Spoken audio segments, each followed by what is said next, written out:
Well, I guess there's an identity up there. There's a name, and there's a title. It's interesting about the name. None of us actually has a name, naturally. Essentially, we are unnamed. We don't own a name.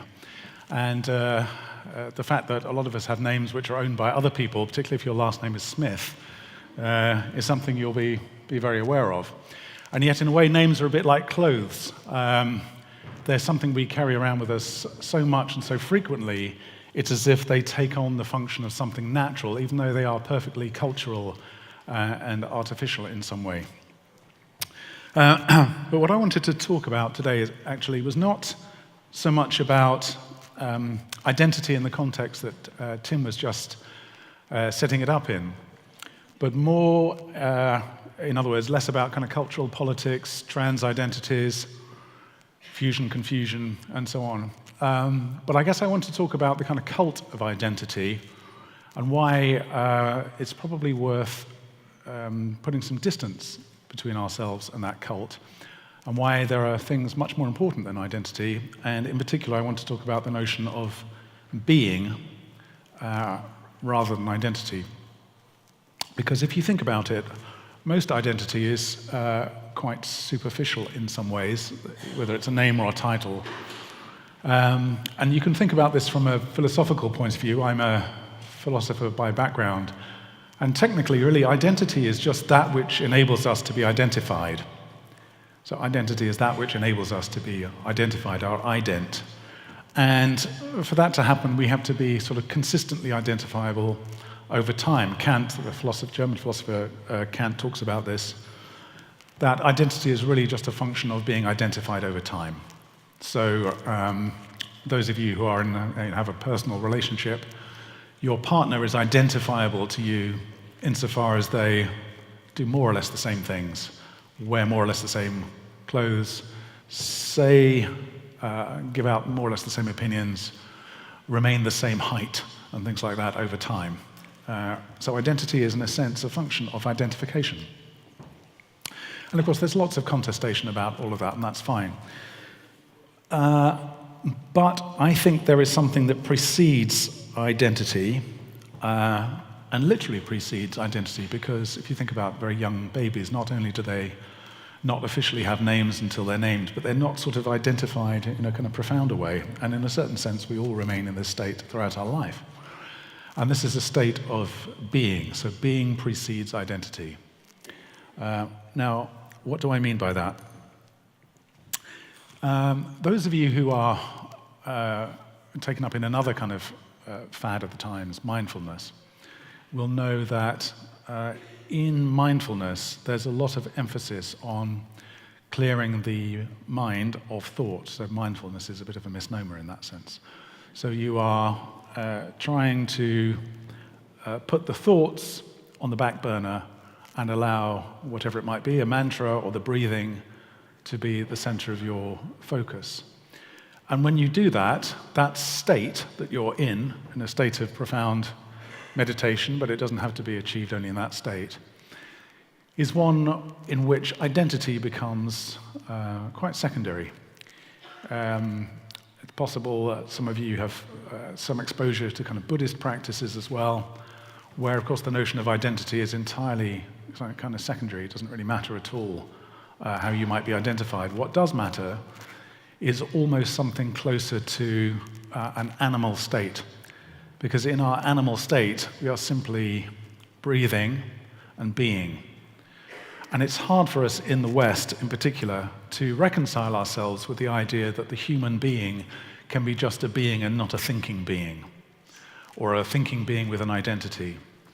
And that's particularly the case because, certainly since Descartes, and since this notion of, I think, therefore I am, I mean, Descartes wasn't saying that we can't think without being, but we can't be without thinking. And, that has led to a sort of huge prejudice, particularly in Western thought, that being and thinking go together. And one of the things we are encouraged to do more than anything else is think about our identity these days. But there was a time when that wasn't the case, even in the Western tradition. So even in the Western tradition, there is the possibility for a notion of being without thinking, and indeed being without identity, and that being without thinking and being without identity is not actually a subhuman state at all. So for example, when we're asleep, when we're thinking about nothing in particular, we're not any less human because we don't have thoughts, or because we're not identifying with something or stating our identity in some fashion. So being is the thing we carry around with us, regardless of the accretions of identity that we may lay on top of it. And that's a state that enables us to then open out to other forms of knowing, other forms of contact with other people which aren't defined by identity. So I'm not so much talking about the kind of, it's interesting, we've swung from a kind of, or maybe we're in some sort of polarity at the moment between a sort of hippie resistance to labels, don't label me, don't box me in. On the other hand, a sort of almost manic sort of land grab for ever more nuanced labels, on the other hand. And yet neither of them allow us to be in a state, in our animal state. Now, when I talk about our animal state, I don't mean our bestial state. I don't mean necessarily that which is less evolved. In a certain sense, it's more evolved, to be in a condition where you're not relying on the markers of identity and allowing what arises to be what takes up your field of consciousness, or field of awareness. And this animal state, this being state, which we all have kind of as a base level, whether or not we're identifying with this or that, identifying with our thoughts. Because after all, most of our identity is actually based on the thoughts that we identify with. It's not really based on anything else. But if we identify with our thoughts, which most people do, we lose contact with this preceding animal state, being state, which I think is closer to the real origin of what it means to be an animal, which we all are. And there's a clue actually in the very word animal, because the word animal is related, in Latin certainly, to the word for spirit.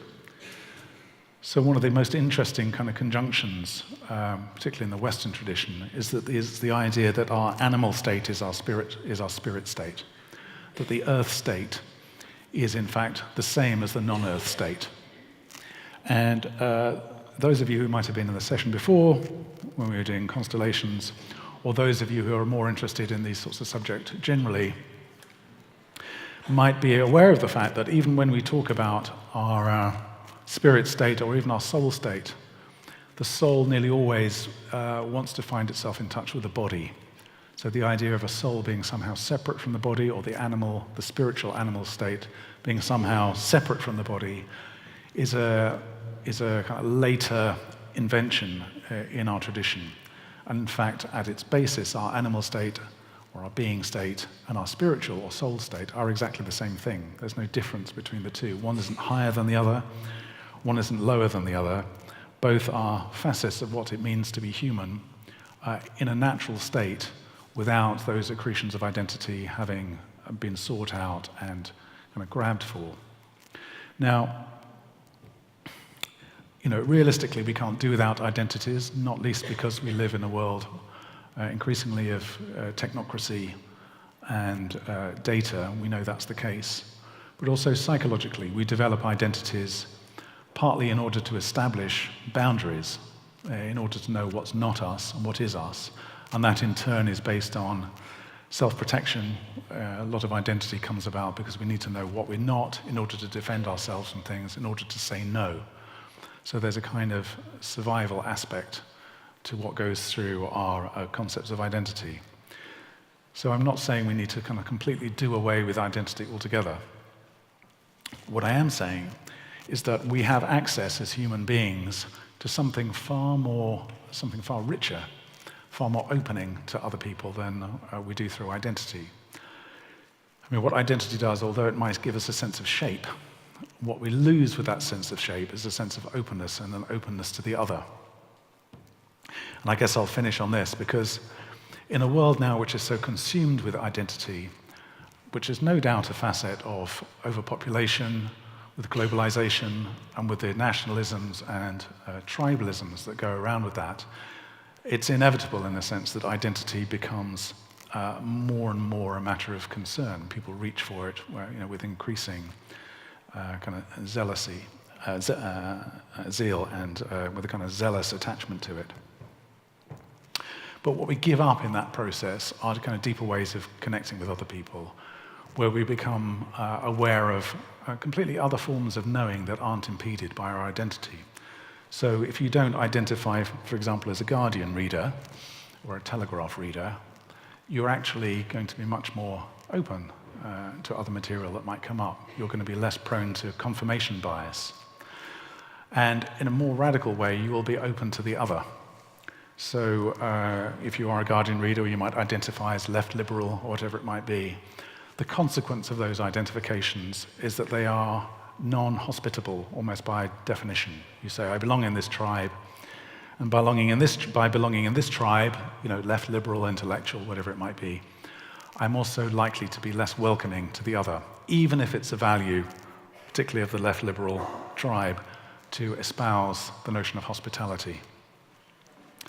True hospitality, true tolerance of identity involves the ability to welcome even what's inimical and hostile to you. So no matter how closely you identify with your identity, it's essentially a defense position unless, in principle, you are willing to let it be destroyed by the other. Because only when you're allowing your identity to be completely undermined by somebody else, attacked, destroyed by the other, are you genuinely in a state of hospitality and openness. And that state of hospitality and openness is exactly where the notion of human being begins and ends, in a sense, because in that state of openness which precedes identity, you're not trying to defend, you're not trying to secure identity, and you're not even allowing identities which you might normally denigrate. So I imagine in this room most people are probably kind of centre-left liberal, might subtly denigrate people on the right, might subtly denigrate people with less progressive values. But unless we allow ourselves into a space of proper inclusivity, where we allow our own identity to be removed by the other or undone by the other, then all we're essentially doing is kind of building reinforcements. So all of which to say is let's talk a lot less about identity.